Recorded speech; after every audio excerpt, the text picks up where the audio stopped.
The Russo-Japanese War, Part 3. The Eve of War. In December 1903, China decided to remain neutral if war came, because though Japan was the only power capable of evicting Russia from Manchuria, the extent of Japanese ambitions was not clear to Beijing. In the next round of negotiations between Russia and Japan after that, by January 1904, Japan realized that Russia was not interested in settling the Manchurian or Korean issues. Instead, Russia was buying time through these diplomatic efforts to build up its military in the region. In December 1903, Wilhelm wrote in a small note on a diplomatic dispatch about his role in inflaming Russo-Japanese relations. Since 97 Cao, we have never left Russia in any doubt that we would cover her back in Europe in case she decided to pursue a bigger policy in the Far East that might lead to military complications, with the aim of relieving our eastern border from the fearful pressure and threat of the massive Russian army. Whereupon Russia took Port Arthur and, trusting us, took her fleet out of the Baltic, thereby making herself vulnerable to us by sea. In Danzig 01 and 02, the same assurance was given again, with the result that entire Russian divisions from Poland and European Russia were and are being sent to the Far East. This would not have happened if our governments had not been in agreement.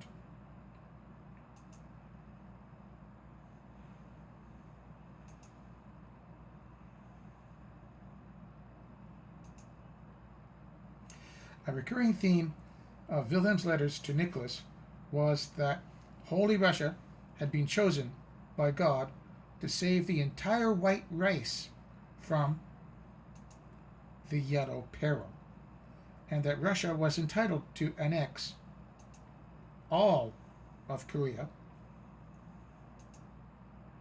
Manchuria,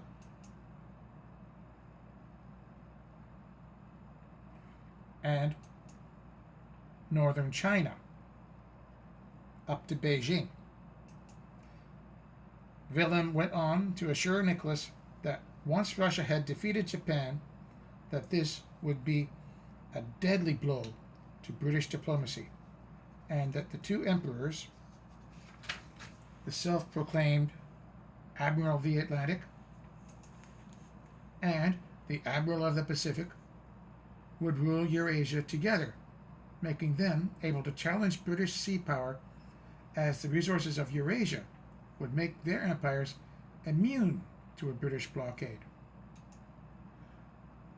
which would thus allow Germany and Russia to divide up the best of the British colonies in Asia between them.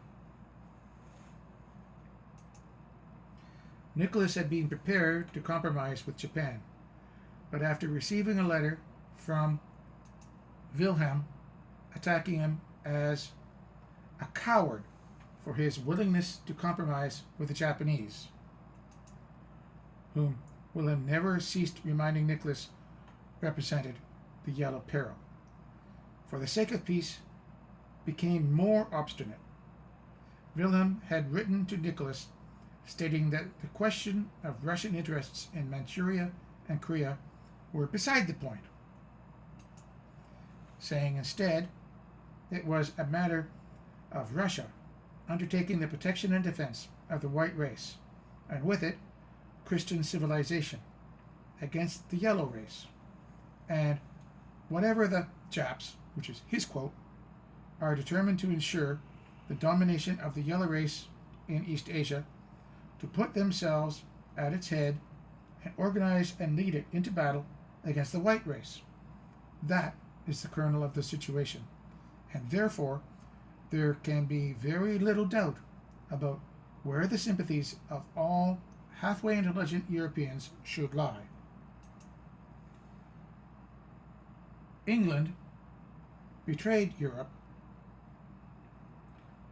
and its interests in America in a cowardly and shameful way over the Panama Canal question, so as to be left in peace by the Yankees. Will the Tsar likewise betray the interests of the white race to the yellow as to be left in peace and not embarrass the Hague Tribunal too much?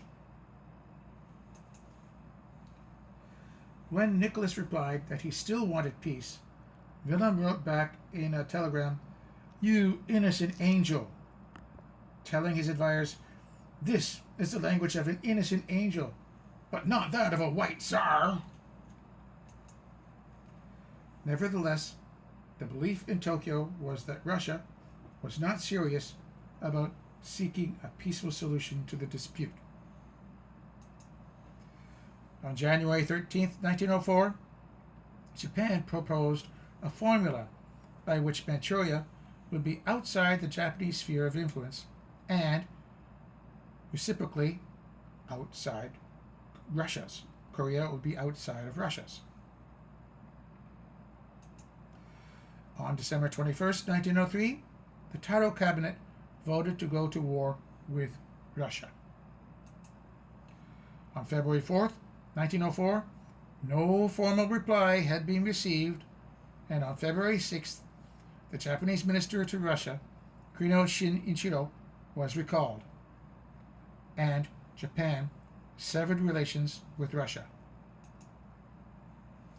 Potential diplomatic resolution of the territorial concerns between Japan and Russia failed. Historians have argued that this directly resulted from the actions of Tsar Nicholas II. One crucial error of Nicholas was his mismanagement of government. Some scholars say that this came from a determination of the Tsar to use a war with Japan to spark Russian patriotism, but there is no evidence of this. The Tsar's advisors didn't support the war. They foresaw serious problems in transporting troops and supplies from European Russia to the east. Convinced that his rule was divinely ordained and that he had responsibility to God, Nicholas II held the ideals of preserving the autocracy and defending the dignity and honor and worth of Russia. This attitude by the Tsar led to repeated delays in negotiations with the Japanese government. The Japanese understanding of this can be seen in a telegram from the Japanese Minister of Foreign Affairs, Komura, to the Minister of Russia, in which he stated, "The Japanese government have at all times during the progress of the negotiations made it a special point to give prompt answers to all propositions of the Russian government. The negotiations have now been pending for no less than 4 months, and they have not yet reached a stage where the final issue can be, with certainty, be predicted. In these circumstances, the Japanese government cannot but regard with grave concern the situation for which the delays in negotiations are largely responsible." Errors by Nicholas II in managing the Russian government also led to his misinterpreting the type of situation in which Russia was to become involved with Japan. Some scholars suggested that Tsar Nicholas II dragged Japan into war intentionally in hopes of reviving Russian nationalism. This idea is made into fake news by a comment made by Nicholas to Kaiser Wilhelm of Germany, saying there would be no war because he did not wish it. This doesn't cancel the claim that Russia played an aggressive role in the East. It just means that Russia somehow thought that Japan would not go to war against this far larger and seemingly superior navy and army. Nicholas looked down on the Japanese and thought that they would just give in to Russia's superior military forces. This explains his unwillingness to compromise. This feeling of false security was shown when the Russians saw Japan declaring war on them as a big mistake.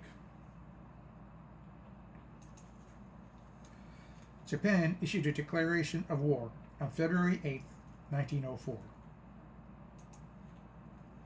However, 3 hours before Japan's declaration of war was received by the Russian government, and, without warning, the Japanese Imperial Navy attacked the Russian Far East Fleet at Port Arthur.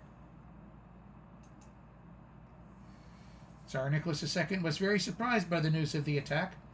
He could not believe that Japan would go to war without a formal declaration first. He had assured his ministers that Japan would not fight. Russia declared war on Japan 8 days later. Japan answered that Russia did the same thing to Sweden in 1808 by attacking them without a declaration of war. The Hague Conventions of 1899 stated that all states must declare war officially, first, by law. The Qing Empire favored the Japanese and even offered military aid, but Japan refused it. Chinese General Yuan Shikai sent food and alcohol several times to the Japanese troops anyway. Native Manchurians joined the war on both sides as mercenaries.